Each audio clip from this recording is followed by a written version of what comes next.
चारचाकीने धाक दिल्याने ऊसतोड मजुराचा जागीच मृत्यू. बीड मांजरसुंबा रस्त्यावरील कोळवाडी येथील दुर्दैवी घटना. बीड प्रतिनिधी. बीड मांजरसुंबा रस्त्यावरील कोळवाडी फाट्याजवळ मंगळवारी दि.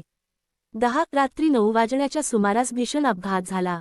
MH13 DG 3355 क्रमांकाच्या चारचाकी वाहनाने ट्रॅक्टरला पाठीमागून जोरदार धाक दिल्याने ट्रॅक्टरमध्ये बसलेला एक ऊसतोड मजूर रस्त्यावर पडला.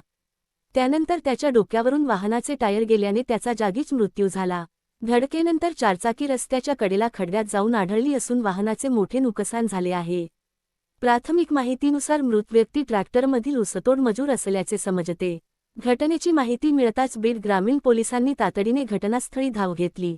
पोलीस हेड कॉन्स्टेबल सानप यांनी पंचनामा करून मृतदेह पुढील तपासणीसाठी बीड येथील शासकीय रुग्णालयात पाठवला.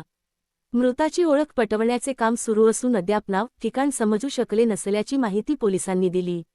ऊसतोडीचा हंगाम संपत असल्याने ऊसतोड मजूर आपल्या गावाकडे परतत असून मजुराचा असा अपघाती दुर्दैवी मृत्यू झाल्याने परिसरात हळहळ व्यक्त होत आहे.